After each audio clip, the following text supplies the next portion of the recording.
नमस्कार। एक बार फिर से आप सभी का बहुत बहुत स्वागत है परीक्षा वर्ल्ड के इस यूट्यूब चैनल में। दोस्तों, एसएससी जीडी 2022 की परीक्षा के लिए मैं जो क्लास चला रहा हूं उसमें आज से हम पढ़ने वाले हैं सब्जेक्ट वाइज इम्पॉर्टेंट प्रश्नों को। अभी तक मैंने प्रैक्टिस सेट की ही सीरीज स्टार्ट की हुई थी। प्रैक्टिस सेट में अभी तक हमने जीके जीएस के इम्पॉर्टेंट लगभग 10 से लेके 11 प्रैक्टिस सेट को कवर कर लिया है। हिंदी में भी मैंने जो है लगभग 6 से लेकर 7 प्रैक्टिस सेट को कवर करवा दिया है। तो इन दोनों का प्रैक्टिस सेट अगर आपने नहीं देखा तो आप जाकर देख लीजिएगा। जो मैंने प्लेलिस्ट बनाई हुई है उस प्लेलिस्ट में आपको सारे प्रैक्टिस सेट मिल जाएंगे। इसके अलावा आज से हम सब्जेक्ट वाइज इंपॉर्टेंट प्रश्नों को भी पढ़ना स्टार्ट करेंगे एसएससी जीडी 2022 की परीक्षा के लिए। तो इसी क्रम में यह हमारा पहला वीडियो है। पहला वीडियो हमारा भारतीय राज्य व्यवस्था का होगा, इंडियन पॉलिटी का होगा। इंडियन पॉलिटी के इंपॉर्टेंट प्रश्नों को जो आज बन सकते हैं उनको यहाँ पे हम कवर करने वाले हैं। तो यह वीडियो आपको कैसा लगा कमेंट बॉक्स में अपनी प्रतिक्रिया, अपना सुझाव हमें जरूर भेजिएगा। तो चलिए वीडियो को स्टार्ट करते हैं। पहला प्रश्न आपके सामने है, निम्नलिखित में से क्या उच्च न्यायालय और उच्चतम न्यायालय दोनों की अधिकारिता के अंतर्गत आता है? यानी कि हाई कोर्ट और सुप्रीम कोर्ट की अधिकारिता के अंतर्गत इसमें से क्या आता है? तो आप याद रखिएगा, हाई कोर्ट और सुप्रीम कोर्ट की अधिकारिता के अंतर्गत इसमें से कौन सा आता है? तो मूल अधिकारों का संरक्षण करना। यानी कि ऑप्शन आपका जो सी है यहाँ पर बिल्कुल सही है। उच्च न्यायालय को यह शक्ति दी गई है अनुच्छेद 226 के अंतर्गत और सुप्रीम कोर्ट को यह शक्ति दी गई है अनुच्छेद 32 के अंतर्गत। किसी भी व्यक्ति के अगर मूल अधिकारों का हनन होता है तो वह व्यक्ति सीधे आर्टिकल 226 के तहत हाईकोर्ट जा सकता है या आर्टिकल 32 के तहत उच्चतम न्यायालय जा सकता है अपने मौलिक अधिकारों को लागू कराने के लिए, अपने मौलिक अधिकारों की रक्षा करने के लिए। तो ये चीज़ आपको याद रखनी है। आर्टिकल 226 के तहत उच्च न्यायालय जा सकता है व्यक्ति और अनुच्छेद 32 के तहत सुप्रीम कोर्ट जा सकता है। तो आप इसे याद रखिएगा। तो राइट आंसर आपका क्या हो जाएगा? ऑप्शन डी, मूल अधिकारों का संरक्षण। तो यहाँ पे अब मूल अधिकारों की बात हो रही है, तो आइए देख लेते हैं कि कौन कौन से मूल अधिकार वर्तमान में हमारे सामने हैं, हमारे संविधान में हैं। तो यहाँ पे आप देख पा रहे हैं वर्तमान में 6 मूल अधिकार हमारे संविधान में सम्मिलित किए गए हैं। स्टार्टिंग में जब हमारा संविधान बनकर तैयार हुआ था तो स्टार्टिंग में 7 मूल अधिकार फंडामेंटल राइट्स थे, परंतु इनमें से जो एक मूल अधिकार था, जो संपत्ति का अधिकार था, उसको मूल अधिकारों की श्रेणी से हटाकर कानूनी अधिकार बना दिया गया था। तो इसके बारे में भी आप याद रखिएगा। तो वर्तमान में जो है 6 मूल अधिकार हमारे संविधान में है। समानता का अधिकार आर्टिकल 14 से 18 के बीच आपको मिलेगा। स्वतंत्रता का अधिकार आपको अनुच्छेद 19 से 22 तक मिलेगा। शोषण के विरुद्ध अधिकार आपको अनुच्छेद 23 से 24 के बीच मिलेगा। धर्म की स्वतंत्रता का अधिकार आपको अनुच्छेद 25 से 28 के मध्य मिलेगा। सांस्कृतिक और शैक्षिक अधिकार आपको अनुच्छेद 29 और 30 के अंतर्गत मिलेगा। और सबसे इम्पॉर्टेंट जो अधिकार आपका है, संवैधानिक उपचारों का अधिकार आपको मिलेगा अनुच्छेद 32 के अंतर्गत। तो वर्तमान में 6 हमारे फंडामेंटल राइट्स हैं, 6 हमारे मौलिक अधिकार हैं जो आप याद रखिएगा। और इससे पहले संपत्ति का अधिकार भी मूल अधिकार हुआ करता था, परंतु इसे निरसित कर दिया गया। 44वां जो हमारा संविधान संशोधन अधिनियम 1978 का, इसके तहत इसको मूल अधिकारों की श्रेणी से हटाकर कानूनी अधिकार बना दिया गया। अब यह आर्टिकल 300 के अंतर्गत रखा गया है संपत्ति के अधिकार को। तो ये जानकारी भी आपके पास होनी चाहिए। अगला प्रश्न आपके सामने दिया गया है, भारतीय संविधान में मूल अधिकार किस संविधान से लिए गए हैं? जो फंडामेंटल राइट्स हमारे हैं, हमारे जो मूल अधिकार हैं, इनको हमने किस देश के संविधान से लिया हुआ है?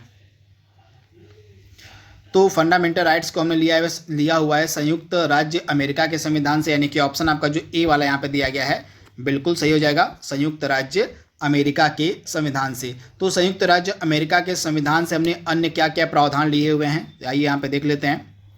तो यहाँ पे मौलिक अधिकार आपका हो गया, न्यायपालिका की स्वतंत्रता हो गया, इसके अलावा न्यायिक समीक्षा का अधिकार हो गया, राष्ट्रपति पर महाभियोग हो गया, इसके अलावा उच्चतम न्यायालय एवं उच्च न्यायालय के न्यायाधीशों को हटाने का जो अधिकार है, जो प्रोसीजर है, वह भी इसी के अंतर्गत रखा गया है। इसके अलावा उपराष्ट्रपति का जो पद होता है यह भी इसी के संविधान से लिया गया है, अमेरिका के संविधान से ही लिया गया है। तो ये सारे एडिशनल फैक्ट भी आपको साथ में याद रखने हैं जो आपसे पूछे जा सकते हैं। अगला प्रश्न आपके सामने दिया गया है, भारत में कौन सा संशोधन अधिनियम मिनी कॉन्स्टिट्यूशन यानी कि मिनी संविधान कहा जाता है? कौन सा संविधान संशोधन अधिनियम को हम मिनी कॉन्स्टिट्यूशन यानी कि मिनी संविधान कहते हैं, आपको बताना है। तो मिनी संविधान हम किसे कहते हैं? तो आप याद रखिएगा, जो 42वां संविधान संशोधन अधिनियम है 1976 वाला, यानी कि ऑप्शन आपका सी यहाँ पे बिल्कुल सही हो जाएगा।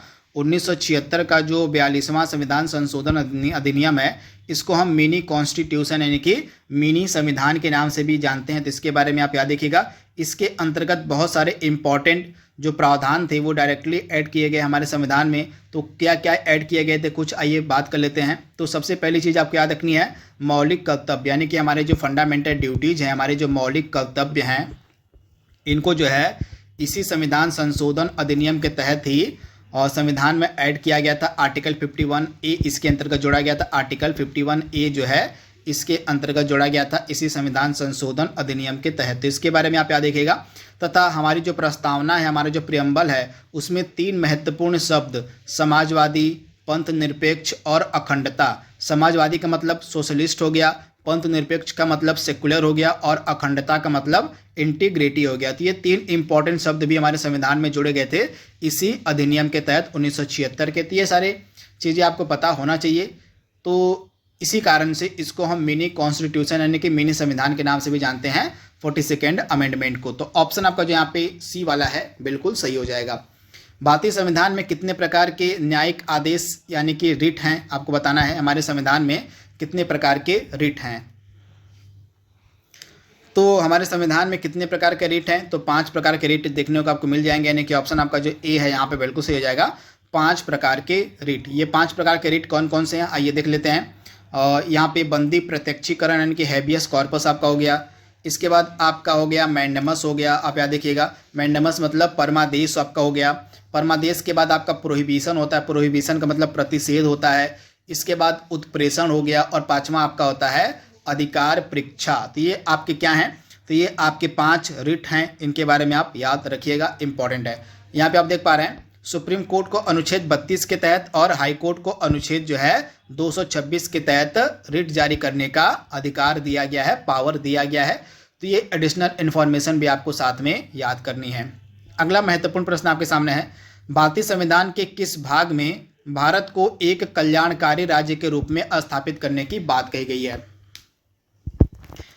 तो भारत को एक कल्याणकारी राज्य के रूप में स्थापित करने की बात किसके अंतर्गत करी गई है, तो हमारे जो डीपीएसपी हैं, हमारे जो राज्य के नीति निर्देशक तत्व हैं, इन्हीं के अंतर्गत जो है भारत को एक कल्याणकारी राज्य के रूप में स्थापित करने की बात कही गई है। तो ऑप्शन आपका जो सी यहाँ पे दिया गया है बिल्कुल सही हो जाएगा, आप इसे याद रखिएगा। तथा ये जो राज्य के नीति निर्देशक सिद्धांत हैं ये किस आर्टिकल के अंतर्गत रखे गए हैं, तो आर्टिकल 36 से लेके आर्टिकल 51 तक आपको मिलेंगे राज्य के नीति निर्देशक सिद्धांत। और किस भाग में है, किस पार्ट में है, तो ये आपको मिलेगा भाग 4 में। भाग 4 में आपको ये देखने को मिल जाएंगे। तथा किस देश के संविधान से इस प्रावधान को हमने ग्रहण किया हुआ है, तो आयरलैंड के संविधान से जो है इस प्रावधान को हमने ग्रहण किया हुआ है राज्य के नीति निर्देशक सिद्धांत को। तो ये सारे एडिशनल फैक्ट आपको साथ में याद करते हुए चलना है। दोस्तों यह जो सीरीज मैंने स्टार्ट किया है सब्जेक्ट वाइज इंपॉर्टेंट प्रश्नों की, आपको कैसी लगी कमेंट बॉक्स में आप इसके बारे में हमें बताइएगा। इसके अलावा जो मित्र, जो सहपाठी आपके SSC GD 2022 की परीक्षा की तैयारी कर रहे हैं उनके मध्य भी यह वीडियो आप शेयर कर दीजिएगा। भारत का राष्ट्रपति किसका अभिन्न अंग होता है, आपसे पूछा जा रहा है। भारत के जो राष्ट्रपति हैं, प्रेसिडेंट ऑफ इंडिया जो हैं, ये किसके अभिन्न अंग होते हैं, अभिन्न पार्ट होते हैं। तो आप याद रखिएगा पार्लियामेंट के यानी कि संसद के जो है अभिन्न अंग होते हैं प्रेसिडेंट। हमारी जो संसद होती है यह Lok Sabha plus Rajya Sabha plus president से मिलकर बनती है। तो हमारे जो प्रेसिडेंट हैं ये संसद के अभिन्न अंग माने जाते हैं। तो ये चीज़ आप याद रखिएगा, इंपॉर्टेंट है, डायरेक्टली आपसे पूछा जा सकता है इसके बारे में। तो हमारी जो संसद है ये किससे मिलकर बनी है, लोकसभा, राज्यसभा और प्रेसिडेंट से। तो ये तीनों जो हैं अभिन्न अंग होते हैं संसद के। तो इसके बारे में आप याद रखिएगा, इंपॉर्टेंट है। आप याद रखिएगा राष्ट्रपति जो है संसद के किसी भी सदन के सदस्य नहीं होते हैं। आप याद रखिएगा राष्ट्रपति जो है संसद के किसी भी सदन के सदस्य नहीं होते हैं, लेकिन जो हमारी संसद है, हमारी जो पार्लियामेंट है, वह राष्ट्रपति, लोकसभा व राज्यसभा से मिलकर बनती है। तो इसके बारे में आप याद रखिएगा, इंपॉर्टेंट चीज़ मैंने आपको बताई है, डायरेक्टली आपसे पूछा जा सकता है इसके बारे में।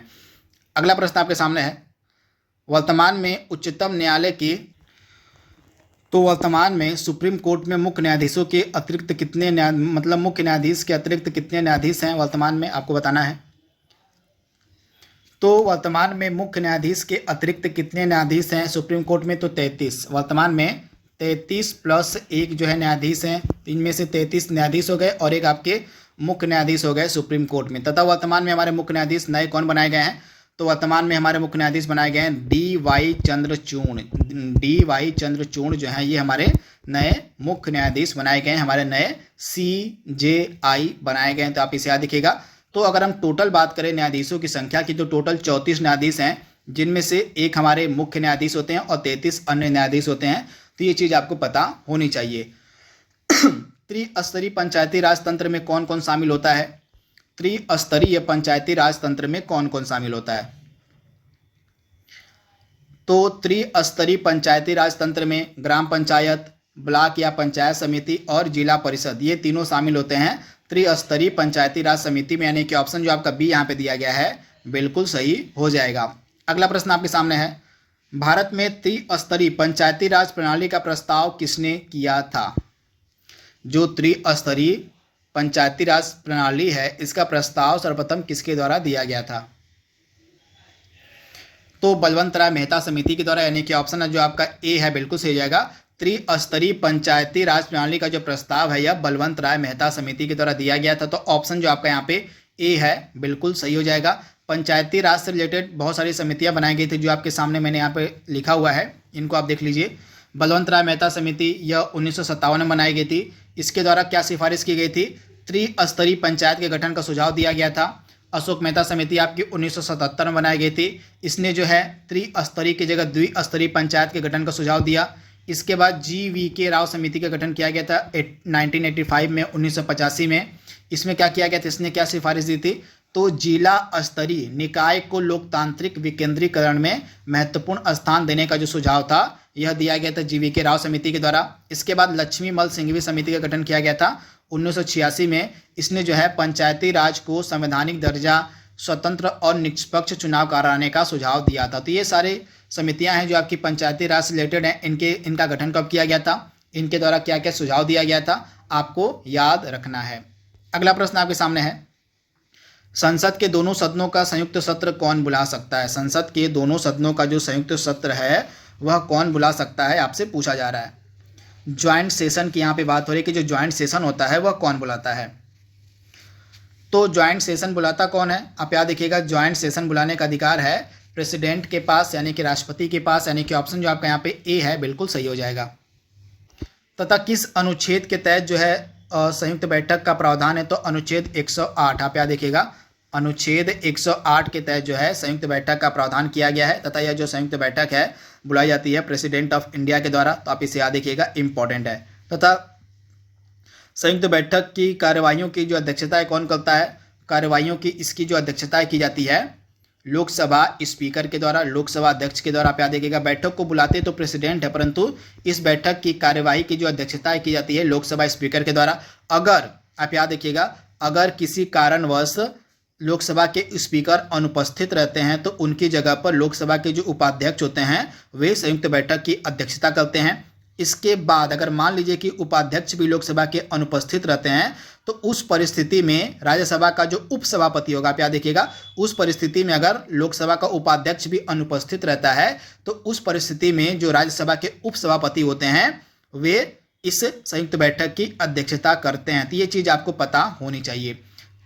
अगला प्रश्न आपके सामने है, यहाँ पे राज्यसभा का उपसभापति, आप याद रखिए, सभापति नहीं, उपसभापति जो है अध्यक्षता कर सकते हैं अगर लोकसभा का उपाध्यक्ष उपस्थित ना हो तो ये चीज आपको पता होनी चाहिए।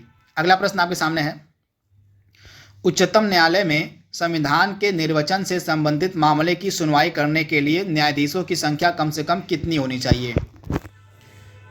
अगर संविधान के निर्वचन से संबंधित कोई भी मामला अगर उसकी सुनवाई करनी है सुप्रीम कोर्ट में तो कम से कम कितने न्यायाधीशों की बेंच बननी चाहिए? तो कम से कम 5 न्यायाधीशों की बेंच होनी चाहिए। तो ऑप्शन आपका जो यहाँ पे डी वाला है बिल्कुल सही हो जाएगा, कम से कम 5 न्यायाधीशों की जो बेंच है वह बननी चाहिए। भारतीय संविधान के किस भाग को उसकी आत्मा कहा जाता है? भारतीय संविधान के किस भाग को उसकी आत्मा कहा जाता है? तो आप याद रखिएगा, संवैधानिक उपचारों का अधिकार, आर्टिकल जो 32 है जिसको हम संवैधानिक उपचारों का अधिकार कहते हैं, इसको जो है संविधान की आत्मा कहा जाता है। तो ऑप्शन आपका डी यहाँ पे बिल्कुल सही हो जाएगा। अगला प्रश्न आपकी स्क्रीन पर है, निम्नलिखित में से कौन से आयोग या समिति की सिफारिश पर भारत में अंतर्राज्यीय परिषद की स्थापना की गई थी? तो किसकी सिफारिश पर भारत में अंतर्राज्यीय परिषद की स्थापना की गई थी? तो सरकारिया आयोग। आप याद रखिएगा, सरकारिया आयोग की सिफारिश पर जो है भारत में अंतर्राज्यीय परिषद की स्थापना की गई थी। तो ऑप्शन जो आपका डी यहाँ पे दिया गया है बिल्कुल सही हो जाएगा। आप इसे याद रखिएगा, इंपॉर्टेंट है। आइए सरकारिया आयोग के बारे में बात कर लेते हैं। तो यहाँ पे आप देख पा रहे हैं सरकारिया आयोग, जिसके अध्यक्ष थे राजेंद्र सिंह सरकारिया, और इसमें 2 अन्य सदस्य भी थे, बी शिवरमन तथा SR सेन। इन्हीं की सिफारिश पर मई 1990 में अंतर्राज्यीय परिषद का गठन किया गया। तो ये चीज आप याद रखिएगा। अनुच्छेद 263 के तहत राष्ट्रपति आदेश के द्वारा अंतर्राज्यीय परिषद की स्थापना कर सकता है, जिसका मुख्य कार्य होगा केंद्र राज्य के आपसी विवादों का समाधान करना। तो अंतर्राज्यीय परिषद की स्थापना का मेन कार्य क्या होता है? केंद्र व राज्य के मध्य जो आपसी विवाद है उनका समाधान करना। तो ये चीज आप याद रखिएगा। अगला प्रश्न आपके सामने है, कौन से संविधान संशोधन अधिनियम के द्वारा मतदान की जो आयु थी उसको 21 वर्ष से घटाकर 18 वर्ष कर दिया गया था? तो कौन सा संविधान संशोधन अधिनियम था आपको बताना है, फटाक से जवाब दीजिए आप। तो आपका कौन सा हो जाएगा? आपका हो जाएगा 61वां जो संविधान संशोधन अधिनियम था। इसी के तहत जो है मतदान की जो उम्र थी उसको 21 वर्ष से घटाकर 18 वर्ष कर दिया गया था। तो आप इसे याद रखिएगा। ऑप्शन जो आपका यहाँ पे सी वाला है बिल्कुल सही हो जाएगा। 61वां संविधान संशोधन अधिनियम जो है आपका 1988 का है। तो ये चीज आप याद रख सकते हैं। अगला प्रश्न आपकी स्क्रीन पर है, किस अनुच्छेद के द्वारा 6 से लेके 14 वर्ष तक के बच्चों के लिए शिक्षा का अधिकार मूल अधिकार माना गया है? तो आप याद रखिएगा अनुच्छेद 21A। अब यह फंडामेंटल राइट्स के अंतर्गत आता है। तो अनुच्छेद 21A के अंतर्गत 6 से लेकर 14 वर्ष तक के बच्चों के लिए शिक्षा का जो अधिकार है वह मूल अधिकार माना गया है। तो ऑप्शन आपका सी यहाँ पे बिल्कुल सही हो जाएगा। व्यक्तिगत स्वतंत्रता के लिए निम्नलिखित में से कौन सी रिट या याचिका दायर की जा सकती है? व्यक्तिगत स्वतंत्रता के लिए इसमें से कौन सी रिट या याचिका दायर की जा सकती है? तो राइट आंसर आपका क्या हो जाएगा? बंदी प्रत्यक्षीकरण, यानी कि ऑप्शन जो आपका यहाँ पे बी है बिल्कुल सही हो जाएगा। व्यक्तिगत स्वतंत्रता के लिए जो है बंदी प्रत्यक्षीकरण, जिसको हम हैबियस कॉर्पस के नाम से भी जानते हैं, यह याचिका दायर की जाती है। तो ऑप्शन आपका बी यहाँ पे बिल्कुल सही है। अगला प्रश्न है, भारतीय संविधान के किस अनुच्छेद में अंतर्राष्ट्रीय शांति की बात कही गई है? अंतर्राष्ट्रीय शांति की बात कौन सा अनुच्छेद करता है?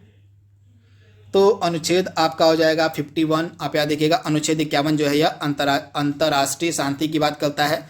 तथा आपका जो अनुच्छेद 51 है यह किस के अंतर्गत आता है? तो यह राज्य के नीति निर्देशक तत्व के अंतर्गत आता है, आर्टिकल 51। और यह जो आर्टिकल 51 है यह अंतर्राष्ट्रीय शांति की बात करता है।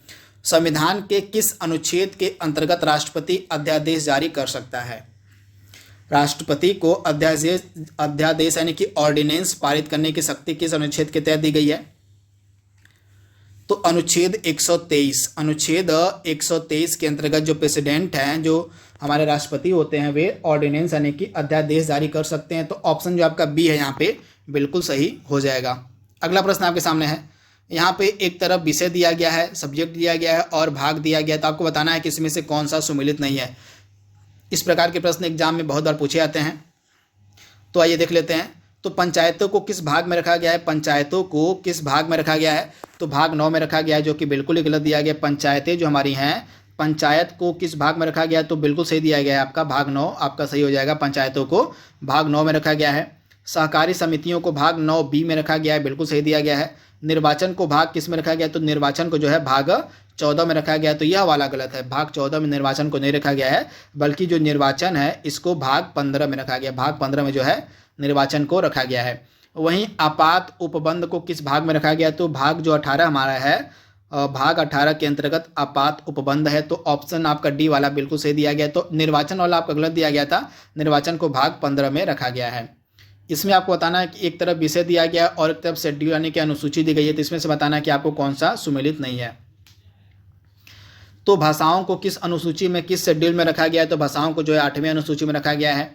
इसके बाद राज्यसभा में स्थानों का आवंटन जो है किस अनुसूची में है?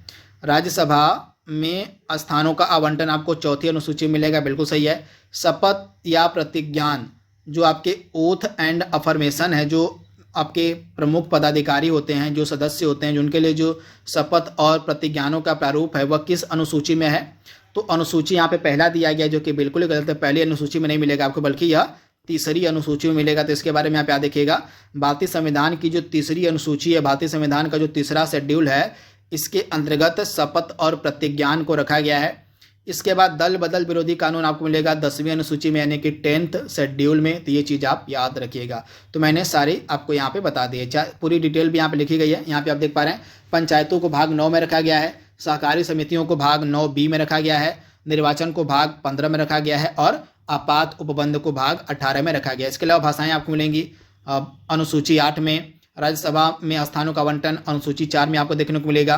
शपथ या प्रतिज्ञान आपको अनुसूची 3 में देखने को मिलेगा, अनुसूची 3 में शपथ या प्रतिज्ञान आपको देखने को मिलेगा। और दल बदल विरोधी कानून आपको मिलेगा देखने को 10वीं अनुसूची में। तो इसके बारे में आप याद रखिएगा। तो दोस्तों, इस प्रकार से जो आज का पहला वीडियो था पॉलिटी के इम्पॉर्टेंट MCQs का, उसको हमने यहाँ पे कंप्लीट कर लिया है। आई होप यह वीडियो आपको पसंद आएगा, आपके SSC GD परीक्षा के लिए फ़ायदेमंद होगा। तो इसी उम्मीद के साथ इस वीडियो को यहीं पर रोकते हैं। तो आज के लिए बस इतना ही। Thank you, thanks for watching, thank you. नमस्कार, एक बार फिर से आप सभी का बहुत बहुत स्वागत है परीक्षा वर्ल्ड के इस यूट्यूब चैनल में। दोस्तों, पॉलिटी की यह सेकेंड क्लास है इम्पॉर्टेंट MCQs की। यह जो वीडियो है आपका SSC GD 2022 की परीक्षा के लिए बहुत ही ज़्यादा महत्वपूर्ण है। इसके पार्ट 1 में जो है मैंने बहुत सारे इम्पॉर्टेंट पॉलिटी के प्रश्नों को कवर करवाया था। कुछ अन्य जो महत्वपूर्ण प्रश्न आपके पॉलिटी के बन सकते हैं, जो SSC GD की परीक्षा के लिए इम्पॉर्टेंट हो सकते हैं, उनको इसके सेकेंड पार्ट में हम कवर करने जा रहे हैं। तो इस वीडियो को आप बिल्कुल ध्यान से ज़रूर देख लीजिएगा। तो चलिए वीडियो को स्टार्ट करते हैं। पहला प्रश्न आपके स्क्रीन पर है, विश्व का सबसे बड़ा लिखित और सर्वाधिक व्यापक संविधान किस देश का है? तो राइट आंसर क्या हो जाएगा आपका? भारत का। ऑप्शन आपका सी यहाँ पे बिल्कुल सही है। हमारे देश का जो संविधान है यह विश्व का सबसे बड़ा लिखित और सर्वाधिक व्यापक संविधान है। तो इसके बारे में आप याद देखिएगा, भारत का संविधान। आपके पास 4 ऑप्शन दिए गए हैं। इन ऑप्शंस के अनुसार आपको बताना है कि भारतीय राजनीतिक व्यवस्था में सबसे सर्वोच्च कौन है। तो भारतीय राजनीतिक व्यवस्था में सबसे सर्वोच्च स्थान किसको प्राप्त है? हमारे कॉन्स्टिट्यूशन को, हमारे संविधान को, यानी कि ऑप्शन जो हमारा डी है बिल्कुल सही है। संविधान जो है सबसे सर्वोच्च हमारे भारतीय राजनीतिक व्यवस्था में है। तो इसके बारे में आपको याद रखना है, संविधान। भारतीय संविधान के अनुच्छेद में अल्पसंख्यकों यानी कि माइनॉरिटी के जो हित हैं किस आपके आर्टिकल में निहित हैं? आपको बताना है कि माइनॉरिटी से रिलेटेड आपका कौन सा आर्टिकल है, कौन सा अनुच्छेद है। माइनॉरिटी यानी कि अल्पसंख्यकों के हितों से रिलेटेड कौन सा अनुच्छेद है? तो आप याद रखिएगा, आर्टिकल आपका क्या हो जाएगा? आर्टिकल आपका जो हो जाएगा 29 है। ऑप्शन आपका जो यहाँ पे बी वाला है बिल्कुल सही हो जाएगा। अनुच्छेद जो 29 है किसकी बात करता है? तो अल्पसंख्यक वर्गों को उनकी विशेष भाषा, लिपि या संस्कृति को बनाए रखने का अधिकार देता है, आर्टिकल 29। तो इसके बारे में आप याद रखिएगा। शिक्षा का जो अधिकार है एक मौलिक अधिकार है जो संबंधित है। शिक्षा का अधिकार का संबंध किस आर्टिकल से आपको बताना है? तो शिक्षा का जो अधिकार है किस आर्टिकल में रखा गया है? तो आप याद रखिएगा, आर्टिकल 21A। आर्टिकल जो 21A है यह शिक्षा के अधिकार से संबंधित है, तथा शिक्षा का जो अधिकार है, राइट टू एजुकेशन, ये हमारा फंडामेंटल राइट है, मौलिक अधिकार है। तो ऑप्शन आपका सी यहाँ पे बिल्कुल सही हो जाएगा।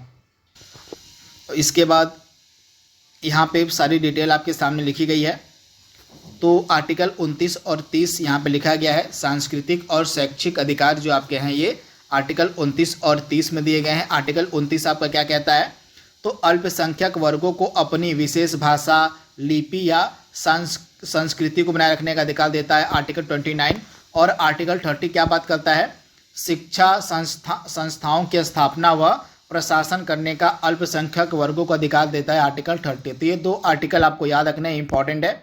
इसके अलावा अगले प्रश्न में आपका जो दिया गया था आर्टिकल 21 के बारे में, आर्टिकल 21 आपका राइट टू लिबर्टी के अंतर्गत आता है, स्वतंत्रता के अधिकार के अंतर्गत आपका आर्टिकल 21 ही आता है, तथा आर्टिकल जो 21 है यह प्रारंभिक शिक्षा के अधिकार की बात करता है। आप याद रखिएगा, आर्टिकल 21 जो है यह प्रारंभिक शिक्षा के अधिकार की बात करता है, तथा आर्टिकल 21A जो आपका है 86वें संविधान संशोधन अधिनियम 2002 के तहत जोड़ा गया था। तो ये एडिशनल फैक्ट भी आपको साथ में याद रखना है।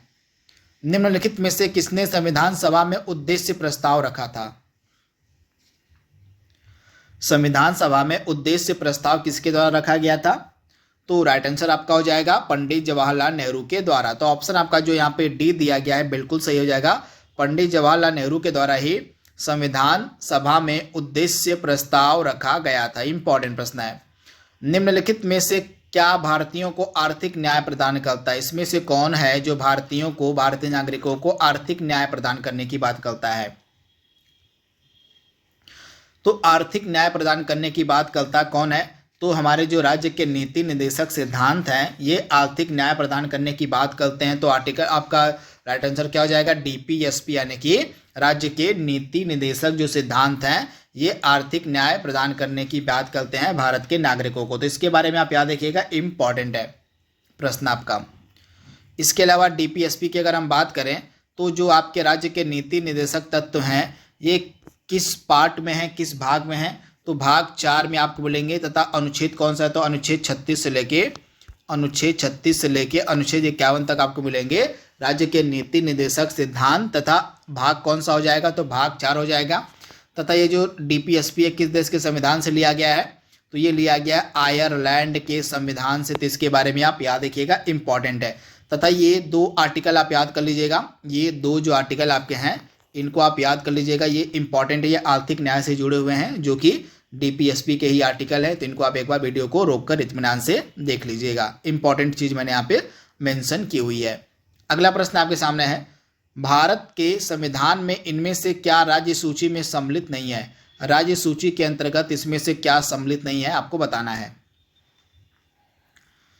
तो राज्य सूची में आपको पुलिस मिलेगा, कानून और व्यवस्था मिलेगी, जेल मिलेगा, लेकिन जो दंड प्रक्रिया संहिता है यह आपकी राज्य सूची में सम्मिलित नहीं है। तो आप इसे याद रखिएगा, ऑप्शन आपका डी यहाँ पे बिल्कुल सही हो जाएगा। दंड प्रक्रिया संहिता जो आपकी है राज्य सूची में सम्मिलित नहीं है। यह किस में सम्मिलित है? तो यह आपको मिलेगी समवर्ती सूची में, कंकरेंट लिस्ट में। तो इसके बारे में आप याद रखिएगा। इसके बाद संविधान सभा द्वारा भारतीय संविधान को कब पारित किया गया था? संविधान सभा के द्वारा भारतीय संविधान को कब पारित किया गया था? इंपॉर्टेंट प्रश्न है। तो राइट आंसर आपका क्या हो जाएगा? 26 नवंबर 1949 को संविधान सभा द्वारा हमारे संविधान को स्वीकृत, अंगीकृत व अधिनियमित किया गया था। तो इसके बारे में आप याद रखिएगा। तथा हमारा जो संविधान है पूरी तरह से लागू कब होता है? तो पूरी तरह से हमारा संविधान लागू होता है 26 जनवरी 1950 को। तो दोनों आपको याद रखना है। अगर पूरी तरह से लागू पूछ ले कि हमारा संविधान पूरी तरह से लागू कब होता है, तो 26 जनवरी 1950 को हमारा संविधान पूरी तरह से लागू होता है। लेकिन अगर पूछ लिया जाए कि संविधान सभा के द्वारा प्रथम बार भारतीय संविधान को कब अंगीकृत किया गया था या अधिनियमित किया गया था या स्वीकृत किया गया था, तो 26 नवंबर 1949। तो इसके बारे में आपको याद रखना है। यहाँ पे राज्य सूची के बारे में थोड़ी डिटेल मेंशन की गई है। और राज्य सूची में वर्तमान में 61 विषय हैं। आप याद रखिएगा, वर्तमान में राज्य सूची में 61 विषय हैं। पहले इसमें 66 सब्जेक्ट या 66 विषय हुआ करते थे। तो इसके बारे में आप याद रखिएगा। 42वां संविधान संशोधन अधिनियम 1976 को के द्वारा जो है नीचे उल्लिखित 5 विषयों को जो है राज्य सूची से समवर्ती सूची में स्थानांतरित कर दिया गया।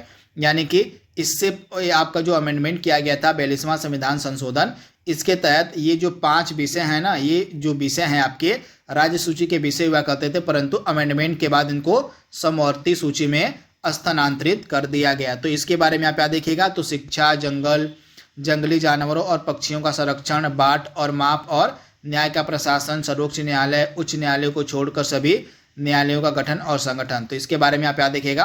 तथा वर्तमान में राज्य सूची में कौन कौन से विषय हैं? तो पुलिस हो गया, भूमि हो गया, लोक व्यवस्था, मनोरंजन, ये सभी विषय आपके किसमें हैं? तो ये सभी विषय आपके मिलेंगे वर्तमान में राज्य सूची में। अगला प्रश्न आपके सामने है, मौलिक अधिकार क्या है? मौलिक अधिकार क्या होते हैं? वाद योग्य होते हैं, अवाद योग्य होते हैं, या लचीले या कठोर होते हैं? तो हमारे संविधान में जो मौलिक अधिकार दिए गए हैं, जो फंडामेंटल राइट्स दिए गए हैं, ये आपके वाद योग्य होते हैं। तो आप इसे याद रखिएगा, मौलिक अधिकार जो है आपके वाद योग्य होते हैं, यानी कि ऑप्शन आपका यहाँ पे ए बिल्कुल सही है। वाद योग्य का मतलब क्या है? तो आपको इस दो आर्टिकल मिलेंगे, आर्टिकल 32 और आर्टिकल 226।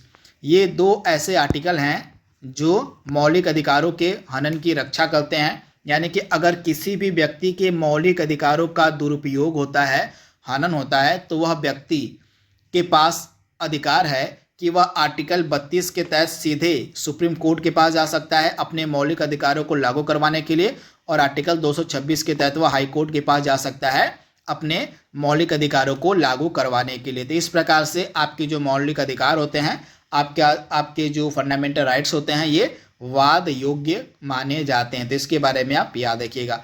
वही मौलिक अधिकार जो हैं किस आर्टिकल से लेके किस आर्टिकल तक हैं, तो आप याद रखिएगा आर्टिकल जो है 12 से लेके 35 तक, आर्टिकल 12 से 35 तक आपको मौलिक अधिकार मिलेंगे।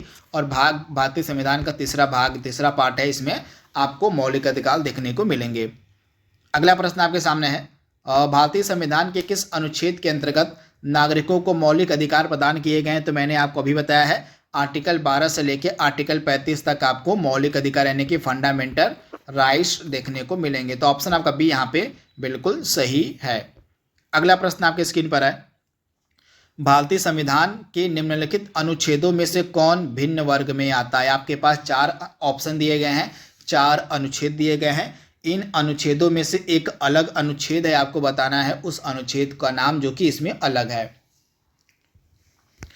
तो आपको याद रखना है, इसमें से जो अनुच्छेद आपका 19 है यह बिल्कुल ही अलग है। बाकी आपके जो तीनों ये अनुच्छेद हैं 14, 15, 16 ये आपके एक ही में आते हैं। आपको पता होगा, अगर आपने समानता का अधिकार पढ़ा होगा, तो समानता के अधिकार में आपके कितने आर्टिकल आते हैं? समानता का अधिकार आपका मौलिक अधिकार ही है, तथा समानता के अधिकार में आर्टिकल आपको मिलेंगे 14 से लेके 18 तक के जो आर्टिकल यहाँ आपके आते हैं समानता के अधिकार में। फिर आगे आपका आता है स्वतंत्रता का अधिकार। तो स्वतंत्रता का जो अधिकार, इसमें आर्टिकल आपका 19 से लेके आपके जो 22 तक के आर्टिकल है आपके स्वतंत्रता के अधिकार के अंतर्गत आ जाएंगे। तो इस प्रकार से आर्टिकल 19 आपका भिन्न हो जाएगा। आर्टिकल 19 आपका स्वतंत्रता के अधिकार के अंतर्गत आता है, और बाकी के ऊपर के जो तीनों आर्टिकल हैं 14, 15 और 16 ये आपके समानता के अधिकार के अंतर्गत आते हैं।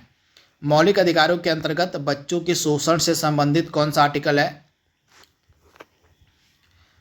तो आर्टिकल आप याद रखिएगा, बच्चों के शोषण को कौन रोकता है आर्टिकल? तो इसमें से आर्टिकल जो 24 है, आर्टिकल जो 24 है, यह क्या बात करता है कि कारखानों में 14 वर्ष से कम उम्र के बच्चों के नियोजन को रोकता है आपका आर्टिकल 24। यानी कि आर्टिकल 24 कहता है कि जो कारखाने आदि हैं, जो खतरनाक आपके कल कारखाने होते हैं, जिनमें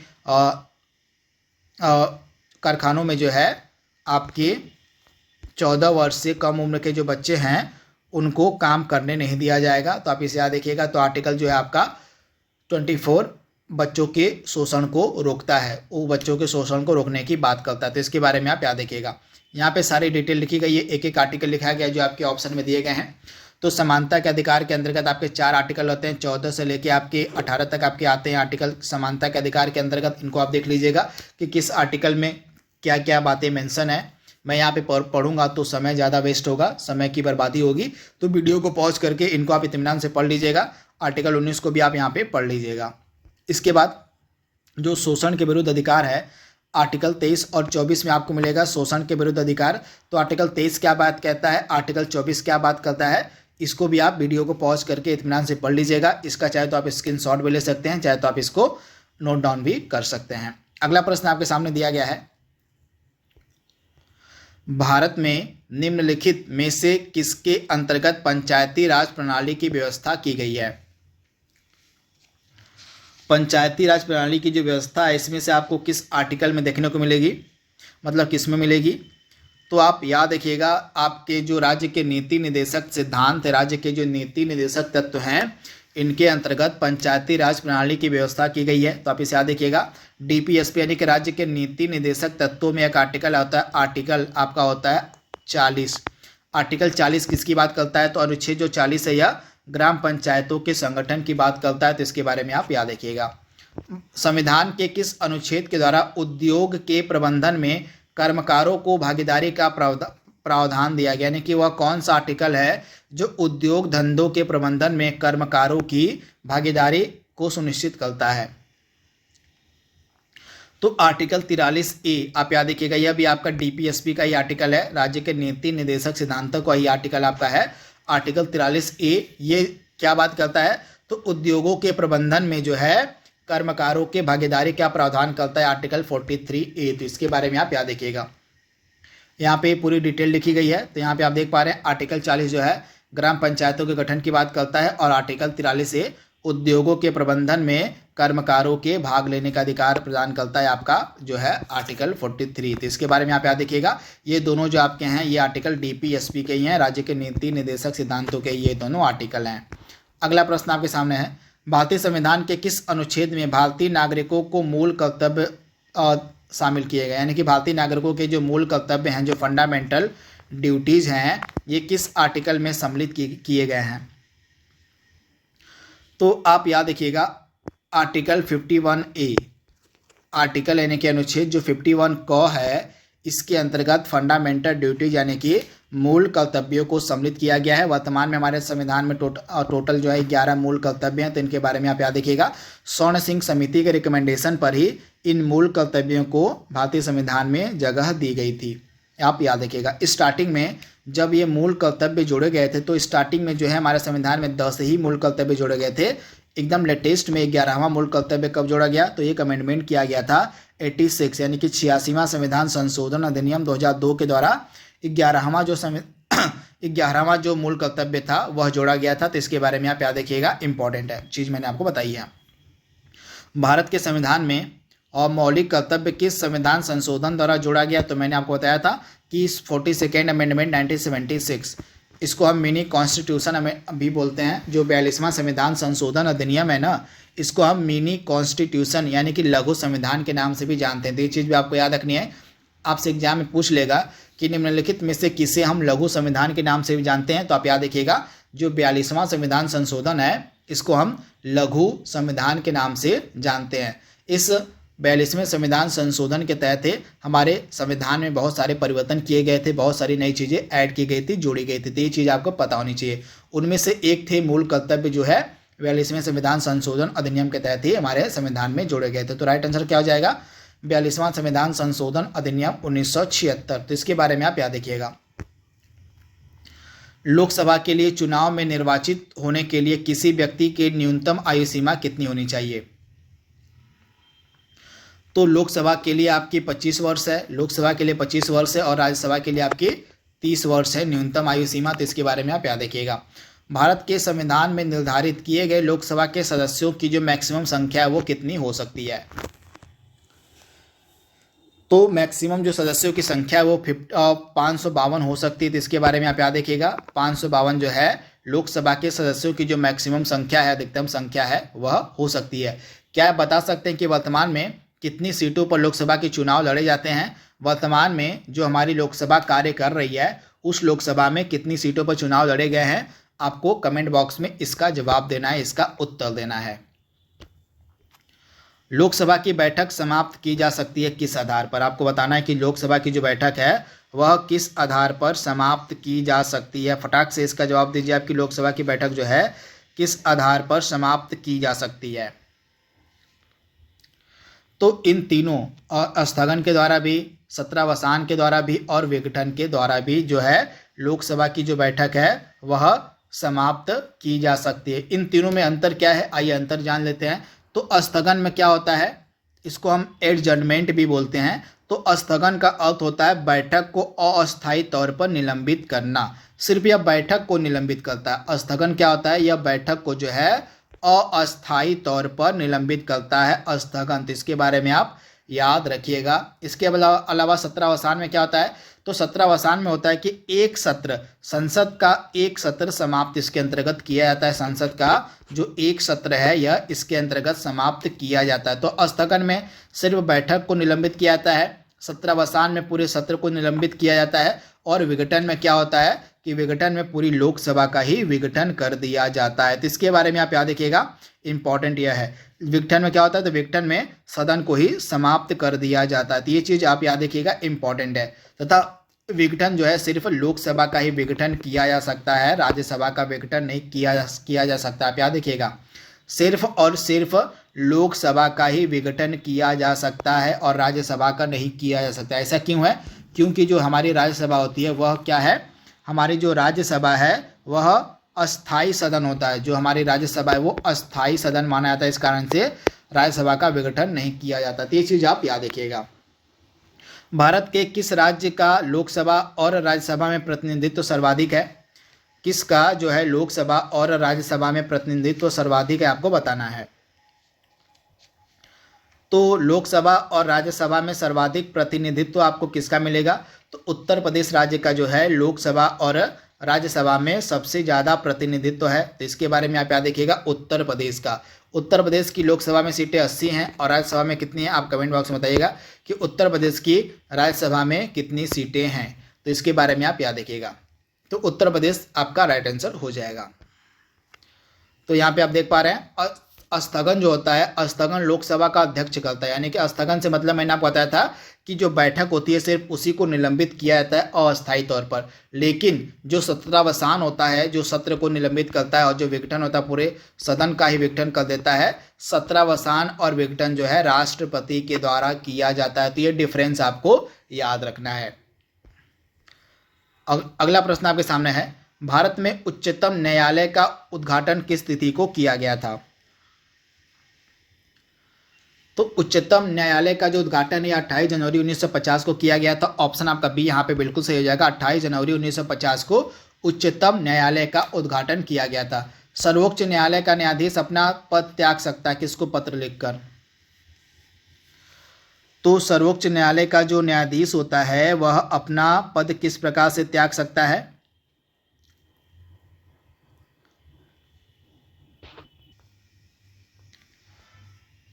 तो राइट आंसर क्या हो जाएगा? राष्ट्रपति को। ऑप्शन आपका जो बी वाला यहाँ पे दिया गया बिल्कुल सही हो जाएगा। सर्वोच्च न्यायालय का न्यायाधीश अपना त्यागपत्र किसको देता है? तो राष्ट्रपति को देता है। अगला प्रश्न आपके सामने है, सर्वोच्च न्यायालय में सेवानिवृत्ति की आयु क्या है? सुप्रीम कोर्ट में सेवानिवृत्ति की यानी कि रिटायरमेंट की एज पूछी गई है, कितनी होती है? तो 65 वर्ष होती है। यानी कि ऑप्शन आपका यहाँ पे डी बिल्कुल सही हो जाएगा। 65 वर्ष होती है सेवानिवृत्ति यानी कि रिटायरमेंट की उम्र सर्वोच्च न्यायालय में, सुप्रीम कोर्ट में। वहीं हाई कोर्ट में कितनी होती है? तो हाई कोर्ट में रिटायरमेंट की एज होती है 62 साल यानी कि 62 ईयर्स। तो इसके बारे में आप याद रखिएगा, इसका ऑप्शन आपका सी बिल्कुल सही है। इसके बाद यहाँ पे पूछा गया है कि वर्तमान में भारत में कुल कितने हाई कोर्ट काम कर रहे हैं? तो वर्तमान में 25 हाई कोर्ट जो हैं काम कर रहे हैं। तो इसके बारे में आप याद देखिएगा, ऑप्शन आपका बी यहाँ पे बिल्कुल सही हो जाएगा। वर्तमान में जो है 25 हाई कोर्ट आपके काम कर रहे हैं। तो ऑप्शन आपका बी यहाँ पे बिल्कुल सही हो जाएगा। इस प्रश्न का जवाब आप कमेंट बॉक्स में देंगे कि उच्च न्यायालय, यहाँ पे हाई कोर्ट के न्यायाधीश की बात हो रही है कि हाई कोर्ट का जो न्यायाधीश होता है वह अपना त्यागपत्र किसको संबोधित करता है? तो इसके बारे में आप कमेंट बॉक्स में बताइएगा। इसके बाद यहाँ पे पूरी डिटेल लिखी गई है आपके हाई कोर्ट के बारे में। आंध्र प्रदेश के अमरावती में स्थित आंध्र प्रदेश हाई कोर्ट देश का सबसे नया तथा 25वां न्यायालय है। तो इसके बारे में आप याद रखिएगा, इंपॉर्टेंट है। यानी कि वर्तमान में जो है 25 न्यायालय कार्य कर रहे हैं, उच्च न्यायालय यानी कि हाई कोर्ट काम कर रहे हैं। यहाँ पे आपका आंसर मेंशन कर दिया गया है तो कोई बात नहीं है। तो उच्च न्यायालय का न्यायाधीश अपना त्यागपत्र राष्ट्रपति को देता है। तो इसके बारे में आप याद रखिएगा। तो आज की क्लास यहीं पे समाप्त होती है। थोड़ा सा प्रश्न बचा है क्या यहाँ पे? हाँ, प्रश्न बचा हुआ है यहाँ पे। और यहाँ पे आपसे पूछा गया कि इसमें से कौन सा जो भाग है वह केंद्र राज्य विधायी संबंध से संबंधित है? कौन सा भाग? तो इसमें आपका क्या हो जाएगा? जो भाग आपका है इसमें से आपका भाग जो 11 या आपका केंद्र राज्य विधायी संबंध इसमें दिए गए हैं। तो इसके बारे में आप याद रखिएगा, ऑप्शन आपका बी यहाँ पे बिल्कुल सही है। वहीं भाग 10 में अनुसूचित और जनजाति क्षेत्र सम्मिलित हैं। भाग 12 में आपका क्या मिलेगा? वित्त, संपत्ति, संविदाएं और वाद से रिलेटेड जो आपके इंपॉर्टेंट प्रावधान है आपको मिलेंगे भाग 12 में। तो इसके बारे में आप याद रखिएगा। और इसके बाद लास्ट प्रश्न आपके सामने है, विधायी शक्तियों का केंद्र तथा राज्यों के मध्य वितरण संविधान के निम्न अनुसूची में दिया गया है। तो आप याद रखिएगा जो हमारी 7वीं अनुसूची है, हमारा जो 7th शेड्यूल है, इसी में सभी इंपॉर्टेंट शक्तियां दी गई हैं, तो इसके बारे में आप याद रखिएगा। यानी कि ऑप्शन आपका जहाँ पे बी है बिल्कुल सही हो जाएगा। 7वीं अनुसूची में 3 आपको लिस्ट देखने को मिलेंगी, एक आपका यूनियन लिस्ट हो गया, एक आपका हो गया स्टेट लिस्ट हो गया, और एक आपका कंकरेंट लिस्ट यानी कि समवर्ती सूची हो गई। इन तीनों सूचियों का जो जिक्र है आपको मिलेगा 7वीं अनुसूची में। सारी डिटेल यहाँ पे लिखी गई है। वीडियो को एक बार इत्मीनान से रोक लीजिएगा, सारी डिटेल को आप पढ़ लीजिएगा, उसी के बाद आगे बढ़िएगा। तो यह पूरी डिटेल आपको लिखी गई राज्य सूची के बारे में, संघ सूची के बारे में और समवर्ती सूची के बारे में। तो साथियों, इस प्रकार से आज का वीडियो यहीं पे समाप्त होता है। वीडियो कैसा लगा कमेंट बॉक्स में अपना सुझाव हमें जरूर दीजिएगा। तो आज के लिए बस इतना ही। Thank you, thanks for watching, thank you.